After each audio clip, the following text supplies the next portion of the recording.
2025 भर्तियों का वर्ष आज ही सुनिश्चित करें अपना सिलेक्शन और डाउनलोड करें तैयारी कर लो ऐप। नमस्कार, एजुकेशन नगरी में आपका स्वागत है और मैं हूं आपके साथ विनीत। लगातार एसआई भर्ती परीक्षा को रद्द कर नमस्कार, एजुकेशन नगरी में आपका स्वागत है और मैं हूं आपके साथ विनीत। लगातार एसआई भर्ती को रद्द करने की मांग चल रही है और जयपुर के शहीद स्मारक पर राष्ट्रीय लोकतांत्रिक पार्टी के सुप्रीमो और नागौर सांसद हनुमान बेनीवाल के नेतृत्व में आंदोलन चल रहा है। यह अनिश्चितकालीन आंदोलन का ऐलान हो चुका है और राजस्थान के युवा जो है वो लगातार इस भर्ती को रद्द करने की मांग कर रहे हैं। लगातार पहले से मांग चली आ रही है, लेकिन भजनलाल सरकार अपनी हठ धर्मिता पर अड़ी हुई है। कोर्ट में सुनवाई होनी है, लेकिन अभी तक सरकार को कोर्ट में जवाब देना है 2 मई को कि आखिर वो भर्ती रद्द करना चाहती है या नहीं करना चाहती। लगातार विकास विदुर जी जो है वो लगातार इस मांग को उठा रहे हैं। टंकी पर भी चढ़े थे और उसके बाद ये मुद्दा जो है वापस लाइमलाइट में आया। तो विकास जी, लगातार आप इस मुद्दे को उठा रहे हैं और अब क्या संभावना है? लगातार दूसरा दिन ये जो धरने का है वो आज चल रहा है, तो क्यों सरकार आखिर नहीं सुन रही? सर, सर्वप्रथम तो मैं धन्यवाद देना चाहूँगा आरएलपी सुप्रीमो सांसद हनुमान बेनीवाल जी को कि जो काम राजस्थान में विपक्ष को करना चाहिए था वो काम आज थर्ड फ्रंट आरएलपी पार्टी कर रही है और विपक्ष कुंभकर्णी नींद में सोया हुआ है। सबसे बड़ी बात कि राजस्थान में इतने बड़े भ्रष्टाचार हो गए, पेपर लीक के बड़े बड़े मामले आ गए, इंटरव्यू के घोटाले हो गए और एसडीएम जैसे लोग डमी बैठने लग गए। चाहे मुक्ता राव का मामला हो, चाहे पद्मा चौधरी का मामला हो, न जाने ऐसे कितने प्रकरण हैं कि इन लोगों ने युवाओं को सपनों को लूटने का काम किया है। जिस तरह कल सांसद साहब ने खुलासा किया कि आरएस की जो 4th पेपर है उसमें मुक्ता राव को 10 में से 7 नंबर दे दिए खाली पेज पर। कितना बड़ा सरासर अन्याय है। और उसी 7 नंबर के बदौलत मुक्ता राव जी को एसडीएम की रैंक मिली है। एसडीएम पद पर आज वो चयनित हैं, लेकिन न जाने ऐसे कितने एसडीएम और ऐसे कितने फर्जी थानेदार हैं जो इस भ्रष्टाचार में और इस दलदल में आकर युवाओं के सपनों को चकनाचूर करने का काम करते हैं। आज हम यहाँ पर सुप्रीमो हनुमान बेनीवाल जी के नेतृत्व में बैठे हुए हैं और जिस तरह आज धरने का दूसरा दिन है, लेकिन सरकार का कोई नुमाइंदा वार्ता करने को तैयार नहीं है। सरकार के कानों पर जू तक नहीं रेंग रही है। हम मानते हैं कि कहीं ना कहीं सरकार अभी भी कुंभकर्णी नींद सोई हुई है। जिस तरह पूर्ववर्ती सरकार को आईना दिखाया तो युवा इस भजनलाल सरकार को भी आईना दिखाने का काम करेंगे। हम चाहते हैं कि सब इंस्पेक्टर भर्ती परीक्षा जिसमें 500 से ज्यादा थानेदार बन गए फर्जी।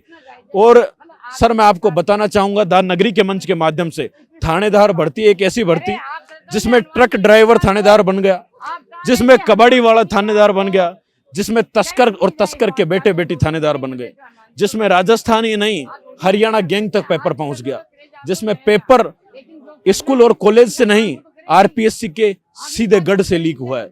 इतने बड़े करप्शन के बावजूद इस भर्ती परीक्षा में कोई गोपनीयता, पारदर्शिता, सूचिता कुछ नहीं बचती है। लेकिन आज सरकार के सभी जिम्मेदार पदों पर बैठे हुए लोग मौन हैं।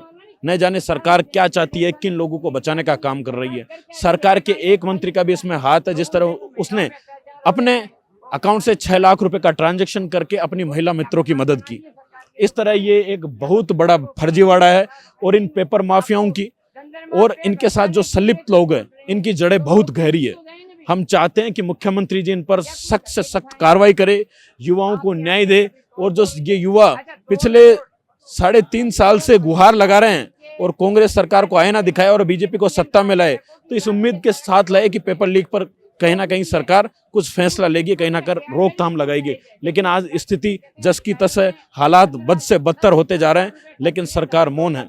हम चाहते हैं कि अगर आने वाले दिनों में या तो ऐसा ही भर्ती रद्द होती है, वरना एक बहुत बड़ा जन आंदोलन जिसमें पूरे प्रदेश का युवा राजधानी में आएगा।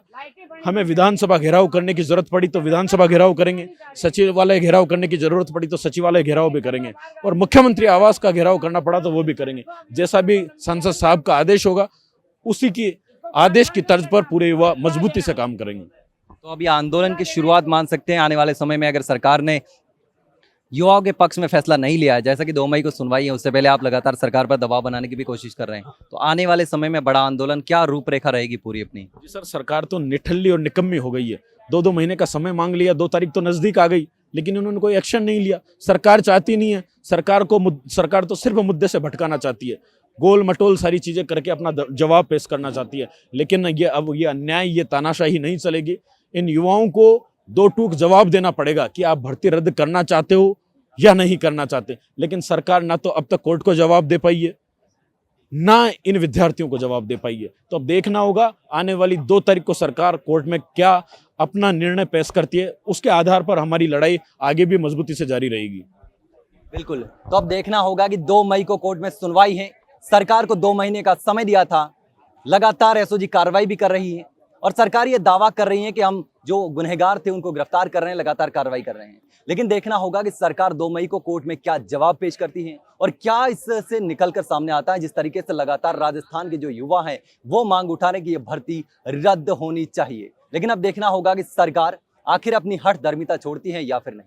फिलहाल के लिए इतना ही, जल्द मिलते हैं एक नई जानकारी के साथ, तब तक के लिए नमस्कार।